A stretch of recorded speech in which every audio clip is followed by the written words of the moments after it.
So in the case of stroke, basically we had seen in the last class how this clot is actually blocking a blood vessel. When clot is blocking a blood vessel, what will be happening is that the passage of blood to other part of the body, and that parts remaining after the block may not be taking place, and those areas may not be getting sufficient blood or sufficient oxygen and gradually will die. So that is the same case is happening in case of stroke also. In case of stroke, what happens is that, for example, a clot is happening here. You can see that there is an obstruction. Obstruction means block. An obstruction blocks the blood flow to a part of the brain. And as a result, what happens is that this area of the brain is not getting any oxygen or nutrients. In the absence of oxygen or nutrients to any particular portion of the brain, that area, the brain cells in that area will die after 5 to 10 minutes. And that situation will lead to a case known by the name stroke. The person may sometimes fall down. So this kind of problems will be there. Stroke is normally, so brain is the center which is controlling the various activities of your body. For example, if a stroke is affecting your right side of your brain and right part of the brain has been damaged and most of the cells have become dead, then what happens is that normally the left side of the body may not work, because the right brain is controlling the left portion of your body, like a left leg and left arm, etc. So in most cases you can notice that the person may not be able to move either his left leg or left arm if the right side of the brain is damaged. So that part becomes paralyzed. So that is the problem that is happening in case of stroke. Similarly, if the left part of the brain is affected, the right side of the body will be paralyzed. So in case of stroke, basically it is a damage or a damaged brain cell because of some kind of block. So there can be two types of block. One is a ischemic block. In the case of ischemic block, a clot will be some kind of obstruction or a clot formation may be taking place inside a blood vessel going to the brain, and brain will not be getting sufficient blood to a certain area of the brain. Then that area will be damaged and that will be resulting in ischemic stroke. And similarly, there is an opposite type of another type of stroke known by the name hemorrhagic stroke. So in this hemorrhagic stroke, some blood vessel may rupture, a weakened blood vessel. If you see here, you can see that. If due to the weakening of some blood vessel, they are rupturing and blood will be leaking out from that blood vessel. In that case also, you can see that the blood will be leaked into certain area of the brain, and leaked blood will be damaging cells there. And that area, that kind of stroke is known by the name hemorrhagic stroke. So hemorrhagic stroke means there is leaking out of blood into a portion of the brain. That is normally because of the weakness of the blood vessel. Whereas in case of ischemic stroke, what happens is that some kind of block, some kind of clot will be preventing the flow of blood inside the blood vessel, and the blood and part of the brain which is actually supplying by that blood vessel will not be getting any blood, and they will be undergoing a oxygen deficiency and slowly death. So that is happening in case of ischemic stroke. So these are the two kinds of stroke. In most cases of stroke, if the person is not very old, especially if it is around 50, 60 age, most of the time they may be recovering after a period of 1 month, sometimes 6 months, sometimes. Most of stroke patients may recover after 1 month. But sometimes it may take 1 year, sometimes it may take 2 years, sometimes it may not, the recovery may not be possible. So that is the normal case that we have observed in case of stroke. So what happens is that stroke will be damaging the brain cell, but after some time the brain cell has an ability to regrow. That is why after 1 month or 6 months or 1 year, most of the patients are recovering. So normally if somebody in your home got a stroke, most of the time you can look at the right lip and left lip. They will be remaining in an uneven way. That is the one immediate symptom by which we can notice the person has been affected by a stroke.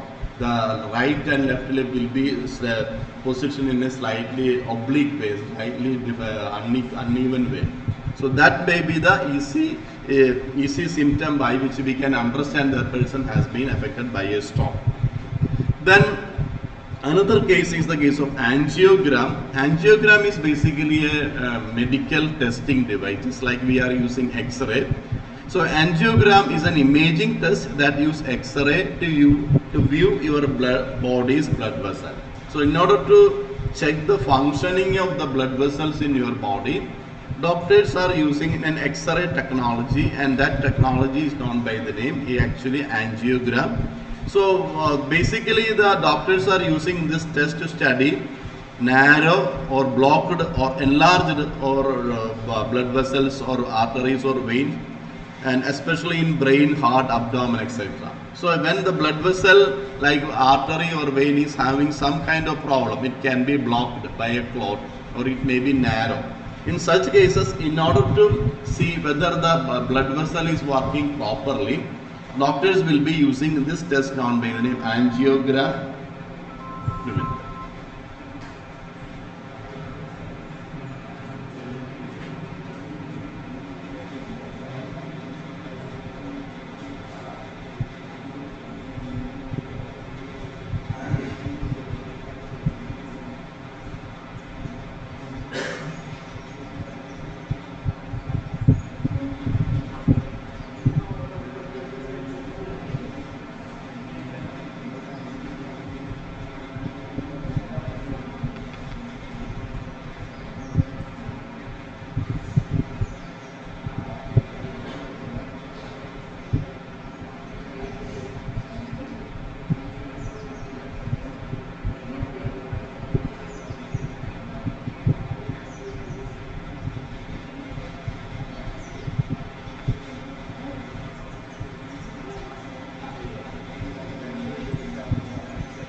So we will come back. So in case of angiogram, basically is a X-ray testing device used to study the functioning of a blood vessel. So when arteries are studied this way, we call it by the name arteriogram. That means there can be two types of angiogram. An angiogram used to test the functioning of an artery is known by the name arteriogram. On the other hand, if veins are studied by this technique, we call it by the name venogram. So whether it is venogram or arteriogram, basically both are a type of angiogram. Now here you can see the mechanism by which the angiogram are usually conducted. To create an X-ray image, what the doctors or physician normally doing is that they will be injecting a dye. Dye means a black ink. They will be injecting a dye. Here you can see that using they will be injecting a dye into your blood vessel, and for that they will be using a very small flexible tube that is known by the name catheter. A catheter will be inserted into your blood vessel, and through that they will be injecting the dye. So what normally happens is that he then move the catheter into the artery. For example, if we want to study this heart artery, from the arm he will be injecting using his arm. He will be moving this catheter and making it till it reaches the heart. Here you can see that.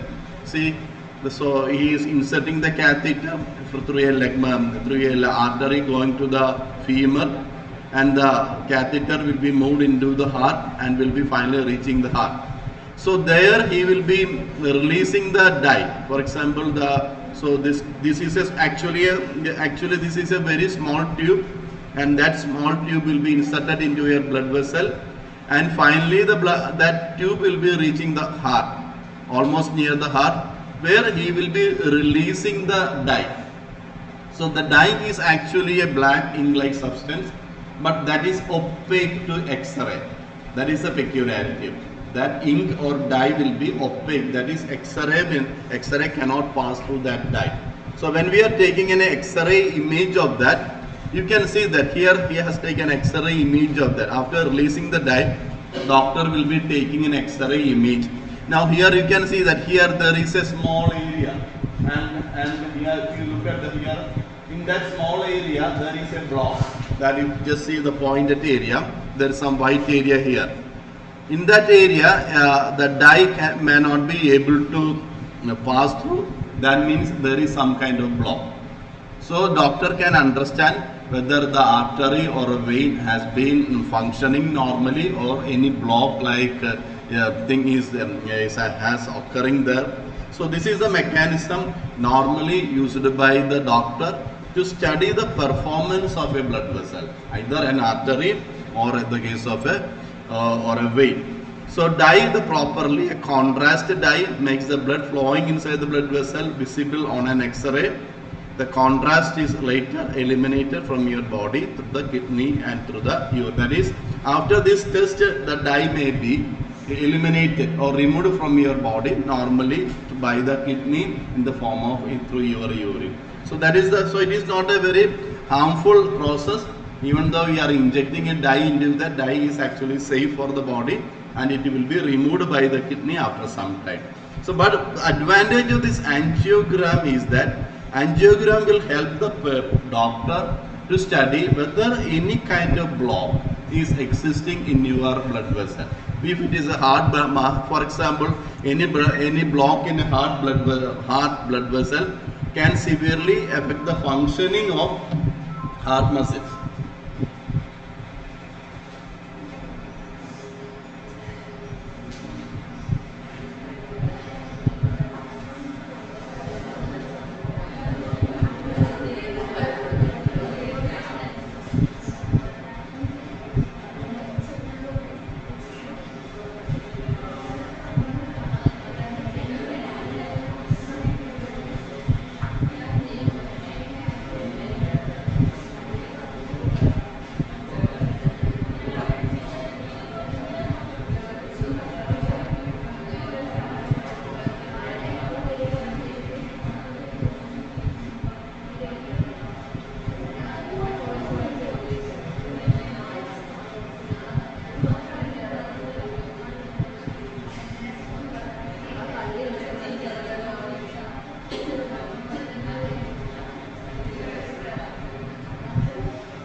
Okay, we will continue then.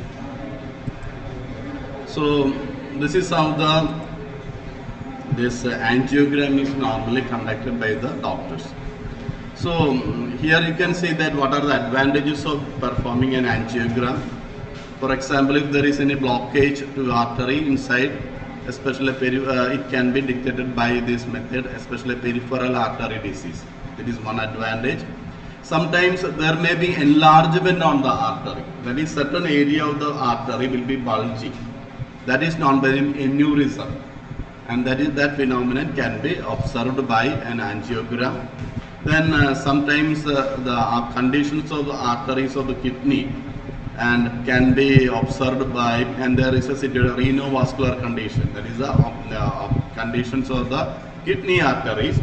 That can be studied by angiogram. Then other advantages is that problems in the artery that branch off from aorta. From aorta, different arteries are being split off or branching off to different parts of the body, and that is known as the aortic arch. And condition of your aorta and the branching coming out from the aorta, that can be studied. Then similarly, any malformation in the artery, any malformed artery means if artery is not in a proper shape, then that can be studied. So such a vascular malformation can be studied using angiogram. Similarly, the problems with your veins, such as deep venous thrombosis. Earlier we have studied about the thrombosis. You may be remembering what is a thrombosis here. So this kind of problem is known by the name thrombosis. In thrombosis basically means a blood clot formation. So any kind of blood clot formation in the vein can be studied by this technique, that is known as a deep venous thrombosis, especially in the lungs, called pulmonary emboli. So these are the various type of disorders or diseases which can be studied by using angiogram. Now sometimes physician can also treat a problem using an angiogram. That is what we are going to see now. And for example, when a physician is able to dissolve a clot he discovered during a test, that is possible in case of angiogram. And that situation is known by the name angioplasty. That we will see what is an angioplasty.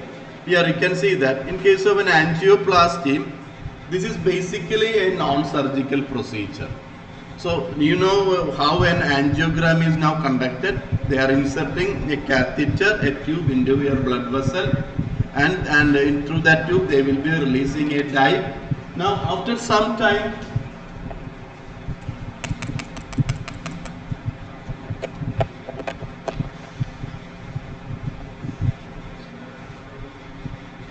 when catheter is reaching the desired position, the doctor will be releasing the dye. So here what is happening here, this is the catheter they have inserted, and doctor has discovered that there is a block here. So normally what doctor will be doing is that there is another technique combined with the angiogram. That technique is known by the name angioplasty. And in an angioplasty, what doctor is doing is that doctor will be putting this tube into your blood vessel. When the tube is reaching this block area, where there is one from this attached with this plastic tube, there is a balloon. He will be inflating that balloon. So the balloon will be inflated, and what happens is that these fat blocks or these cholesterol blocks can be slightly dilated, or it can be opened. So here now it is almost closed.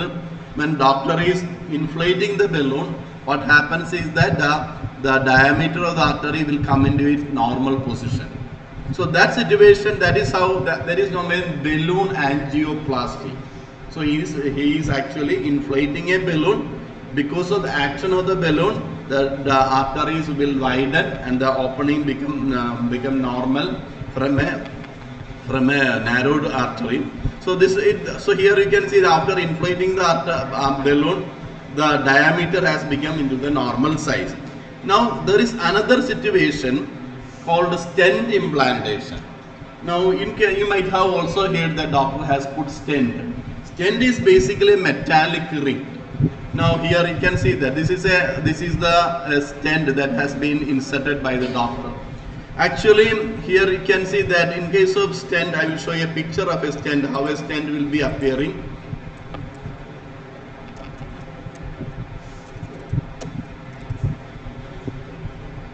So a stent is basically a metallic ring, and that metallic ring will be placed in that position. See here you can see that. So what doctors are first doing is that this is how the whole event will be taking place. Yeah, this is a better picture. Here you can see that. See here you can see that this is the tube, and he is inflating the balloon. And on the outer side of that balloon there is a ring. It is a metallic ring. So when the balloon is inflated, the ring will be expanding. and that metallic ring will be expanding, and it will be keeping the blood vessel dilated. See, after the inflation, it will be like this.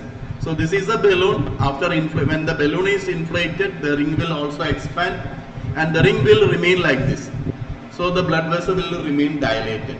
Otherwise, what happens is that if the balloon is removed, after some time the clot will be blocking the blood vessel. So in order to prevent the repeated block formation, doctor will be putting a ring-like structure, and this metallic ring will be keeping the blood vessel dilated. And that situation is known by the stent implantation. Stent implantation. So the purpose of the stent implantation is that it is to keep the blood vessel open after the procedure. So this is a very useful technique.